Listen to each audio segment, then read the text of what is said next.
Welcome, everybody. Oh, sweet. Okay. Well, we're doing a master class on compression because the interview didn't work out. So, shifting gears here, I had questions on more compression. So I'm gonna dig into some more stuff today and show you guys some like specifics on what I'm doing and how compression is affecting like. So right now, if you look up here, I got like a kick drum right in here, right? Now I'm actually gonna record it out to like an audio track here real quick. Just bring that up here. Just call it kick. I'm just gonna get a recording of this real quick so we have like audio file to listen to instead of just like, oh fuck, right here. Okay, so there's our audio file, right? And then we're gonna compress it, but we're gonna watch. I want to hear first, like, so any compression that we're gonna apply, you're gonna take the waveform, we're gonna modify it in some way, right? So you have attack, you have what is it? ADSR, attack, decay, release, sustain, right? 4 parts to an audio waveform, regardless of what's playing, right? And that pretty much defines everything from a kick drum to a vocal to any sound that gets made. It has like an attack phase, a decay phase, a sustain phase, and a release phase, right? And to compress something is to modify that in some way to either make the start of the big part of the waveform the same size as some of the sustain and other things, but we're going to try and modify it, right? So I'm going to grab, I got a bunch of different ones inside the mix rack here that we can use.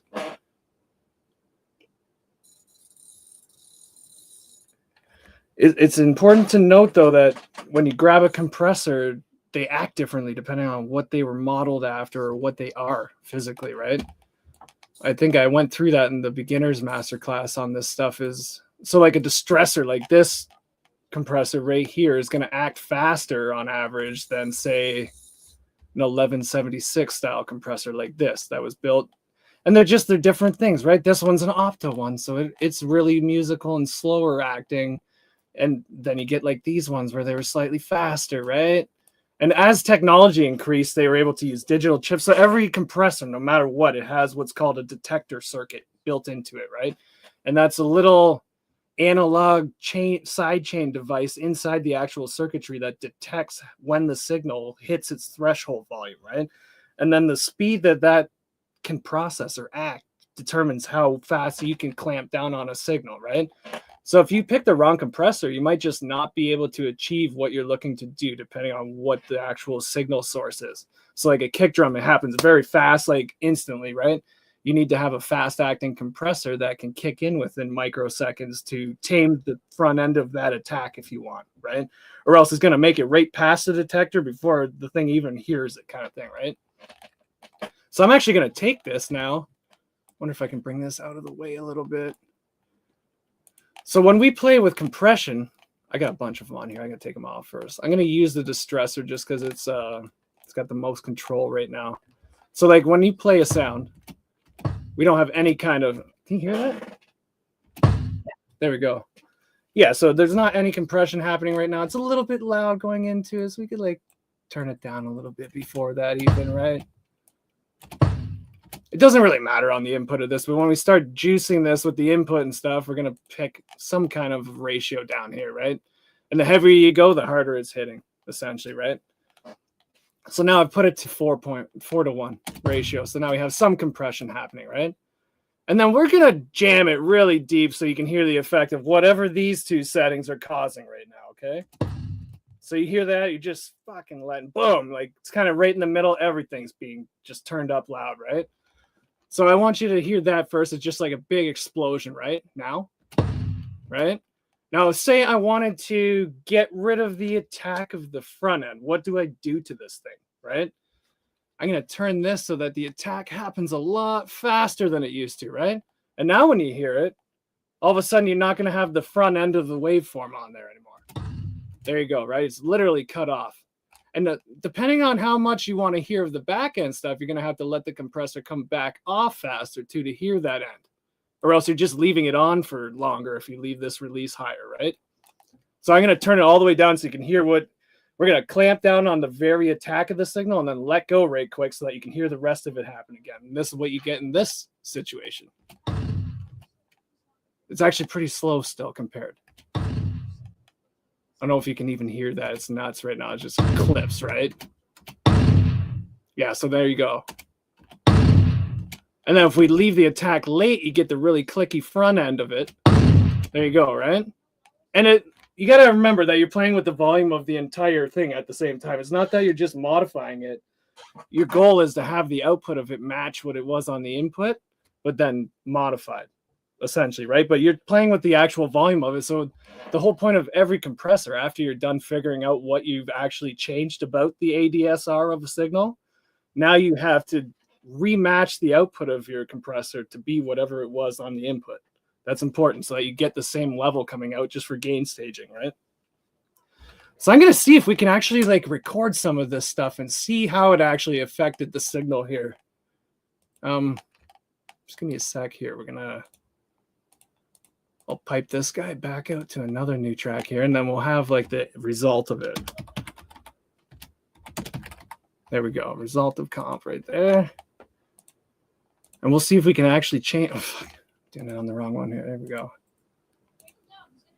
Yeah, so now we're going to record this out. You won't hear it, but you'll see what happened with the settings that we have applied right here.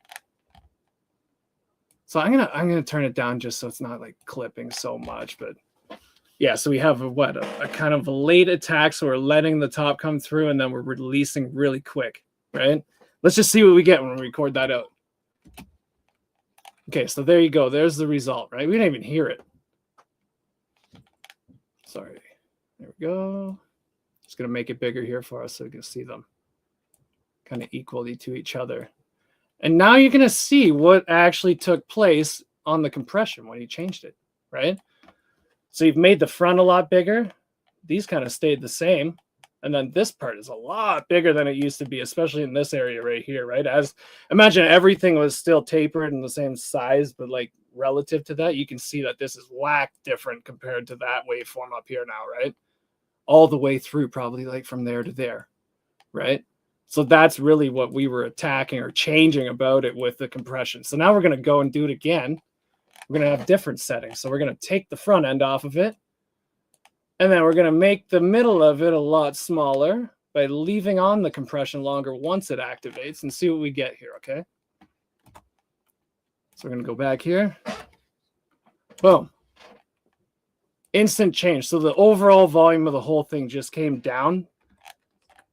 And then you're getting a lot less. See, almost on this one, we had like an attack that's bigger than everything else right there. You can see it, right?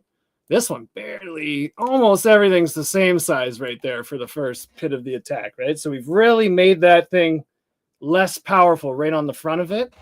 And then we've left the compression on for that, right? If you can see it right there. Yeah, it's beautiful when you actually get to understand what's happening. So then, okay, so that's a distressor. Let's compare this now to a different one, right? If I take a different kind of compressor here, I wonder what I have that's super fast, maybe. That one's pretty fast, actually. I don't know. We are just going to compare one. I like 1176s to compare shit to. That's good. So same kind of thing here. We're going to figure out where we need to have this. Just so I can hear it real quick. We'll put it back out for a second. All right. Just going to loop that for a bit, I think.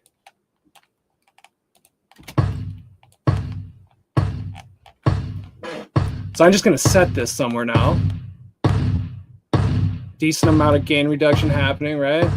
We're at 4-1, so it's not like huge difference. The attack is really late, so we're leaving the front end on the front of the actual wave right there, right?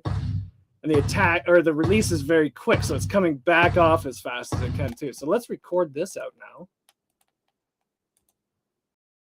I'm going to send it to that, and we're going to see what it looks like now that we've done it with a different compressor here.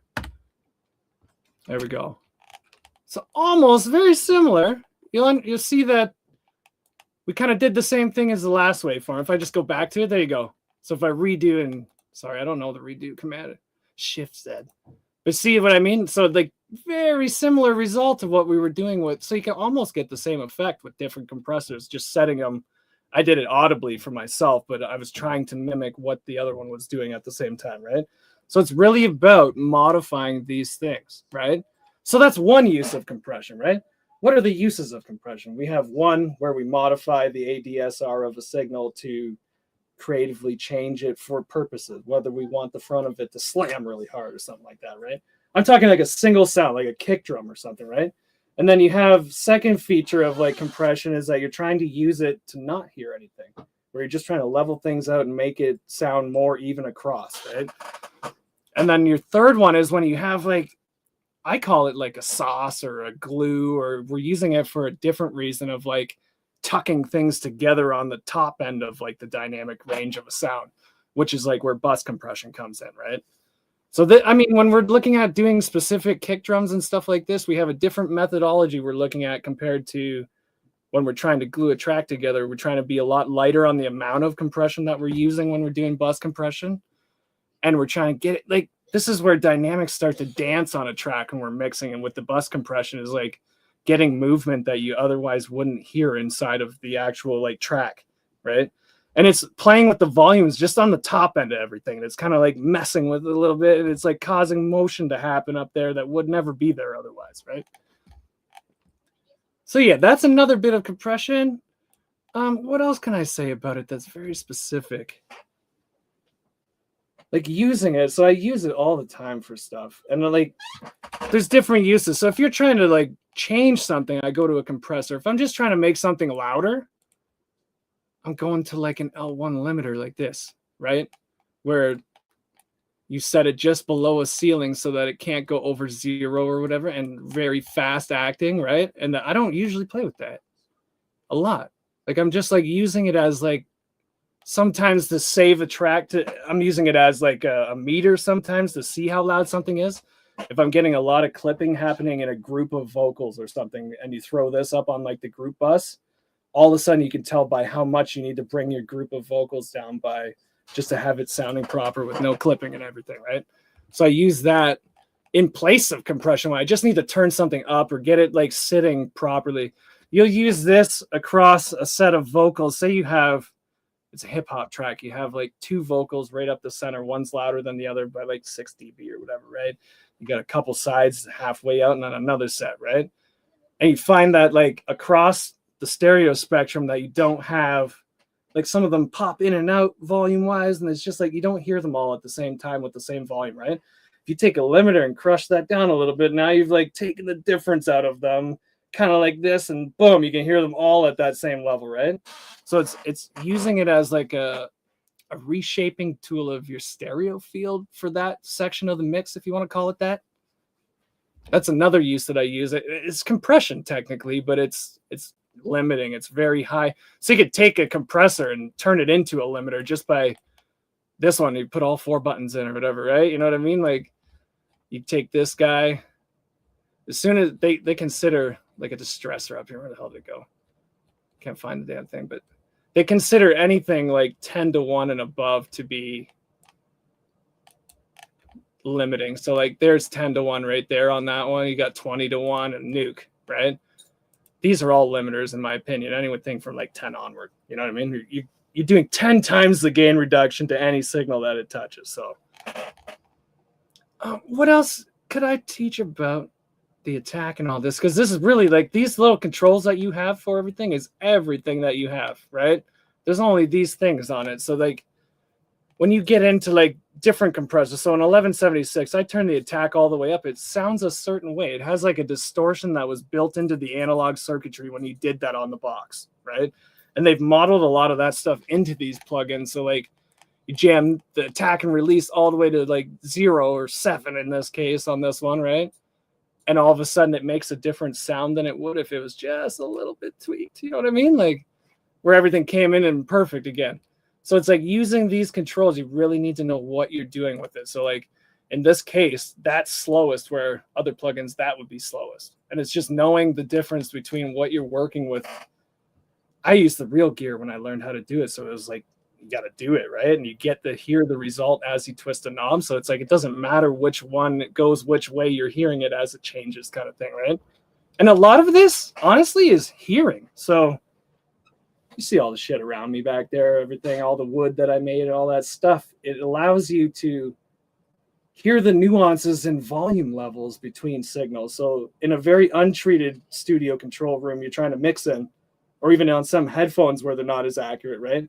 And you're gonna like get to these points where like you can't hear the difference between a half a dB difference, right? You could turn it up and you really didn't hear what that did. You can only hear like 3 dB or 2.5 dB minimum, right?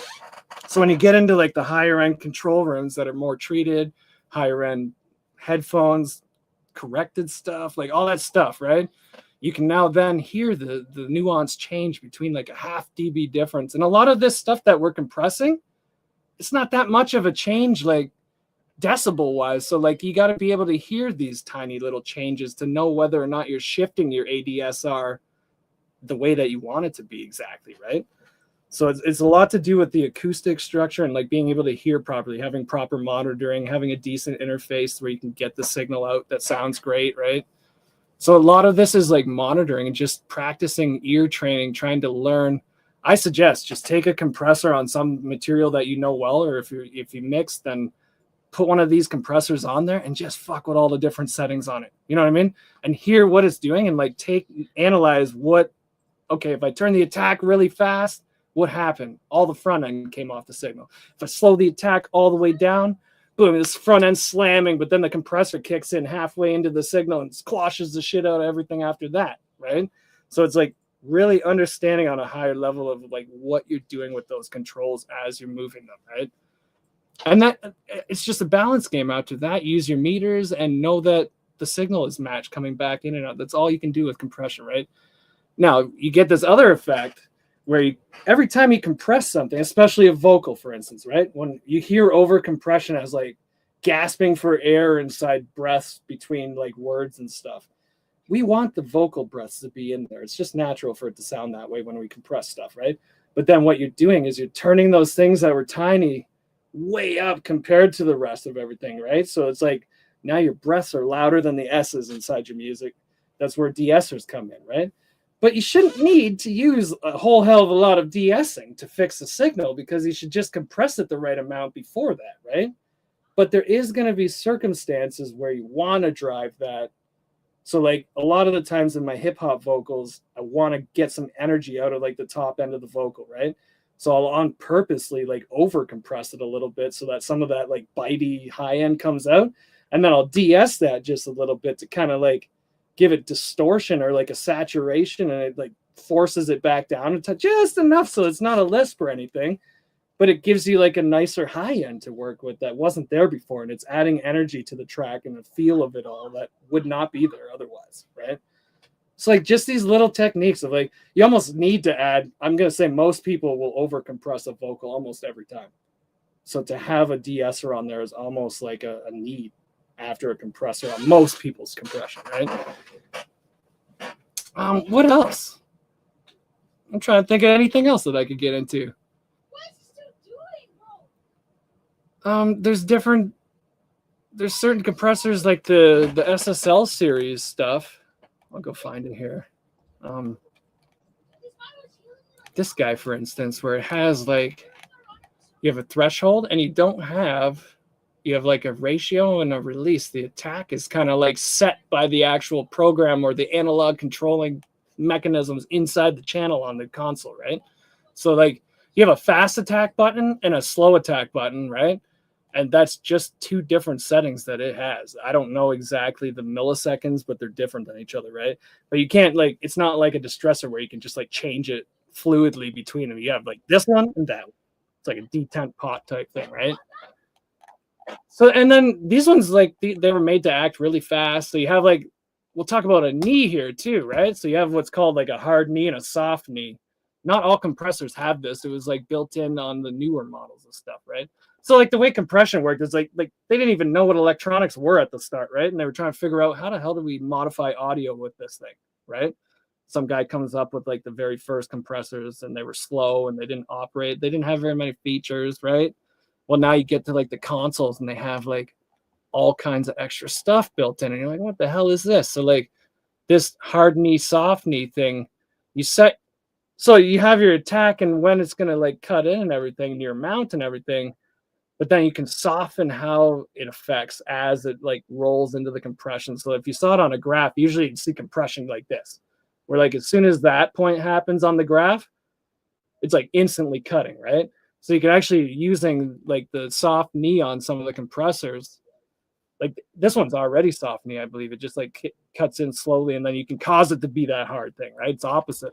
But the soft knee allows that compression to kind of like ease into like its full ratio or whatever as it happens, right? So then you got that. That happens a lot on like if I want to have like the de-essing is just about right, but then there's like a little over compression. Sometimes you can turn up the knee on a compressor and it'll just smooth that little bit out that you were looking to fix, right? Otherwise, I think I've covered everything over and over and over again about this. It's really being able to hear these little things that you're shifting, right? And like sitting there, I can't stress it enough, is just sitting there with compression on stuff that you know that you can hear the difference on, right? And really just playing with it and understanding what you're modifying as you do it. Otherwise, just compress, bro. There's not a whole lot other to it, right? But yeah, that should that completes this masterclass pretty well. I'm just trying to think. There's other things, but a lot of stuff is automatic, right? Like we use preamps and stuff, and it can cause some natural compression. You use tape machines, and it'll have a natural compression on stuff. So, and what I mean by that is like softening of like high end signal, right? So like on a tape, when you transfer something from like sound to magnet, you lose some of that high end, right? Naturally. So they've emulated that in the plugin, and then effectively you're getting like a compression of the top end of just it's almost like a dynamic compressor where you're only treating the top end. Actually, we'll go into that real quick too, since I thought of it. We have what's called multiband compression, right? And it's massively overused usually on amateur mixes, and then people get very careful with it as they get better at it because they massively affect. So a lot of times it's on a full mix, not just on like a single signal, right? We'll toss it on there because we got a bass problem we want to fix. And that's not truly the answer that we should be using for fixing bass. You should have a better monitoring system and meters and know exactly where you're putting that shit before you have to compress it back down because it's too loud, essentially, right? So like a lot of times you have the ability inside of these multi-band compressors to like turn off bands if you want. See that? So you can get very specific. Say I want to like a specific frequency band is like too mid-rangey or something, and I want to use a compressor almost like an EQ where it's only going to tame that mid-range when it happens. It's not always happening. I just want to get rid of it when it happens, right? So I'll actually turn these guys off like this, and I'll leave like a single band to work with here, right? And you can choose how big and where you place it in the frequency spectrum, still the same way, and the amounts and all that stuff, right? You can play with how much you're taking it down or up beforehand. All the same stuff as before, but you're only treating like a little tiny section of the frequency spectrum right in the mid-range or wherever you're trying to, right? That's what I'll use it for a lot of times. You can use this as a de-esser if you go this way with it. And then you can control the de-esser, how much it activates, the attack, the release on it, all these little bits of how the high end is then affected, right? So you could put this on like a vocal track and do that with it as a de-esser in a more natural way that you have control over every little feature, right? There's another little use of it. But you got to be very careful because as soon as you start doing this with multiple bands across here, now you're affecting the whole signal, right? And it's not truly giving you like the real representation of what used to be there. It's giving you like a fully compressed and different bands at different rates. Like it's going wild if you just leave it the way it is, right? You really got to understand a single compressor first before you go and use the multi-band one, because it's essentially just 4 different ones that treat a different spot each, right? And then being it like, if you can control 1, you could probably control 2, but if you can't control 1, good luck controlling 4, right? So So yeah, get really good with the other one first, like a single compressor on a single signal before you ever try even getting into this stuff to try it out, right? And I mean, I'll pre-treat a vocal track with like a single band on a multi-band compressor. If I just don't like the way something sounds coming in and I'm not going to EQ it, just bring out that, take out that little piece that doesn't work when it doesn't work with one of these. on a single band, and then your whole life is easier for EQing and the compression you're going to add for sauce on that track for the vocal, whatever it is, right? But yeah, otherwise, I think that's it. I think we covered everything in detail this time. Thanks for coming if you can. I don't even know if you were there or not. We were just recording this because of the other one didn't work out, and I'm hoping we can provide some extra value to the people that need it for compression. So enjoy. Cheers. Yep. Yeah, just stop. It's all good. Yeah, it's really hard to